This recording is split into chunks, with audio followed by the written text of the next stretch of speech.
Hi friends, welcome to Spicy Pot.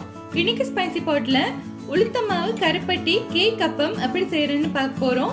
இதுக்கு தேவையான ingredients எல்லாத்தையும் நான் descriptionல கொடுத்திருக்கேன். ரெஃபர் பண்ணிக்கோங்க. இப்போ வாங்க ரொம்ப சத்தான இந்த Ulutham Maavu Karuppatti யூஸ் பண்ணி இந்த கேக் அப்பத்தை எப்படி செய்யறதுன்னு பார்த்தலாம்.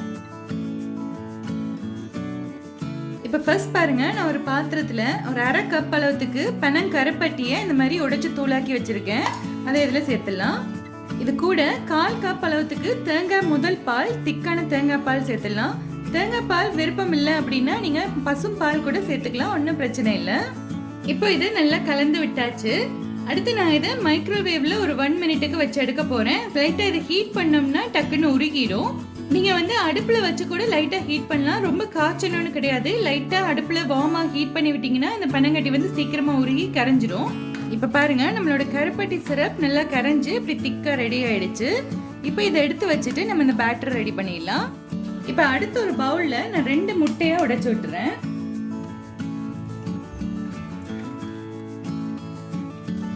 இப்ப இதை நல்லா நுர வர்ற மாதிரி பீட் பண்ணி விட்டுடலாம்.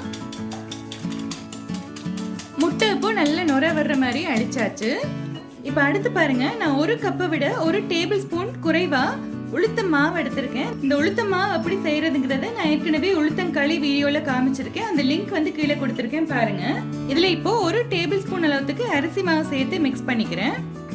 வெறும் உளுத்த மாவுல செஞ்சோம்னா இந்த பேன் கேக் ரொம்ப கொலகொலான்னு இருக்கும். அரிசி மாவு சேர்த்து செய்யறப்போ கரெக்டான ஸ்டிஃபான கன்சிஸ்டன்சில வரும். அதுக்காக தான் அரிசி மாவு சேர்த்துருக்கோம்.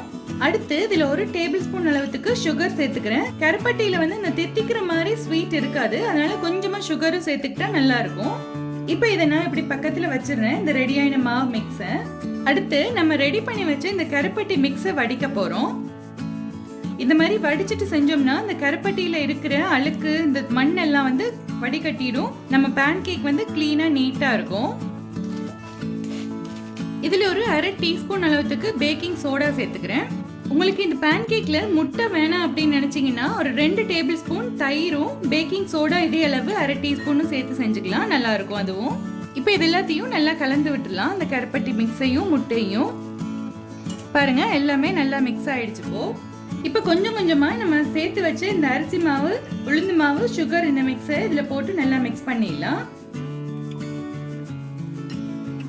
இப்போ இந்த கன்சிஸ்டன்சி அட்ஜஸ்ட் பண்றதுக்காக கொஞ்சமா தேங்காய் பால் இல்லைன்னா பசும்பால் விட்டு மிக்ஸ் பண்ணிக்கலாம். இட்லி மாவு பதத்துல வரணும், அது வரைக்கும் நம்ம கன்சிஸ்டன்சிக்காக கொஞ்சமா பால் இல்லைன்னா தேங்காய் பால் விட்டு அட்ஜஸ்ட் பண்ணிக்கலாம். இப்போ பாருங்க, நல்ல திக்கான ஒரு பேட்டர் ரெடி ஆயிடுச்சு. இதுல நான் இப்போ 1 டேபிள் ஸ்பூன் அளவுக்கு நல்லெண்ணெய் விட்டுக்கிறேன். நல்லெண்ணெய் உளுந்து மாவு கருப்பட்டியில விட்டு செய்யறப்போ ரொம்ப நல்லா இருக்கும் டேஸ்ட், அதோட உடம்புக்கும் ரொம்ப நல்லது. இதையும் விட்டு நல்லா மிக்ஸ் பண்ணிடலாம். இப்ப பாருங்க, இந்த பேட்டர் ரெடி ஆயிடுச்சு. இந்த மாதிரி ஒரு ஃப்ளோயிங் கன்சிஸ்டன்சில இருக்கணும், ரொம்ப தண்ணியாவும் இருக்கக்கூடாது, ரொம்ப திக்காவும் இருக்கக்கூடாது, இந்த மாதிரி இருக்கணும். இப்போ இதை நம்ம ஒரு 1/2 மணி நேரத்துக்கு அப்படியே வச்சிடலாம். அதுக்கப்புறமா செஞ்சோம்னா நல்லா பொங்கி ஃப்ளஃபியா வரும். இப்ப பாருங்க, 1/2 மணி நேரம் கழிச்சு ஸ்டவ்ல ஒரு அப்ப சட்டி ஒண்ணு வச்சிருக்கேன். இப்ப மாவு கொஞ்சமா எடுத்து இதுல விட்டுடலாம். நிறைய மாவு விட வேண்டியதில்லை, நடுவுல வேகாம குண்டாவே இருக்கும், தண்ணியா இருக்கும், அதனால நிறைய மாவு விட வேண்டியதில்லை.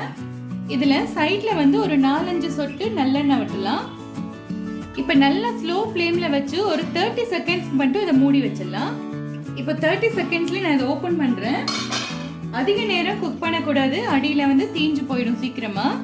இப்ப நம்ம இதை திருப்பி போட்டுடலாம். இப்ப மறுபடியும் மூடி போட்டு இந்த சைட்லயோ ஒரு 30 செகண்ட்ஸ்க்கு குக் பண்ணிடலாம். இப்ப பாருங்க, இந்த சைட்லயும் 30 செகண்ட்ஸ் குக் ஆயிடுச்சு, நல்ல ஃப்ளஃபியா இருக்கு. இப்ப திருப்பி பார்த்துடலாம். பாருங்க, இதுல அமுக்கி பாத்தீங்கன்னா தெரியும், உள்ள தண்ணியா இருந்துச்சுன்னா இன்னும் கொஞ்ச நேரம் குக் பண்ணணும், இல்லைன்னா இதை நம்ம அப்படியே வெளியில எடுத்துடலாம்.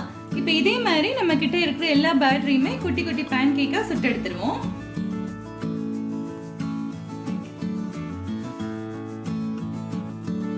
இப்ப பாத்தீங்களா ஃப்ரெண்ட்ஸ், ரொம்ப ஹெல்த்தியான உளுத்தம் மாவு கருப்பட்டி யூஸ் பண்ணி பேன் கேக் இல்லைன்னா அப்பம்னு கூட சொல்லலாம், ரொம்ப ஈஸியா செஞ்சாச்சு. எங்க அம்மா இதை கேக் அப்பம்னு சொல்லி சின்ன வயசுல இருந்து எங்களுக்கு செஞ்சு கொடுப்பாங்க. அந்த ரெசிபி தான் நான் உங்க கூட ஷேர் பண்ணியிருக்கேன். நீங்களும் இதை செஞ்சு பாருங்க, குழந்தைங்கள்ல இருந்து பெரியவங்க வரைக்கும் எல்லாருமே விரும்பி சாப்பிடுவாங்க. ரொம்ப ஆரோக்கியமானதும் கூட. பிரேக்ஃபாஸ்ட்டுக்கோ இல்லைன்னா ஸ்நாக்ஸுக்கோ கூட நீங்க இதை செஞ்சு கொடுக்கலாம். இந்த ரெசிபி ட்ரை பண்ணி பார்த்துட்டு உங்களுக்கு பிடிச்சிருந்துச்சுன்னா என்னோட சேனலை சப்ஸ்கிரைப் பண்ணுங்க, மறக்காம கமெண்ட் பண்ணுங்க, அப்படியே உங்க ஃப்ரெண்ட்ஸ் அண்ட் ஃபேமிலி கூட ஷேர் பண்ணுங்க.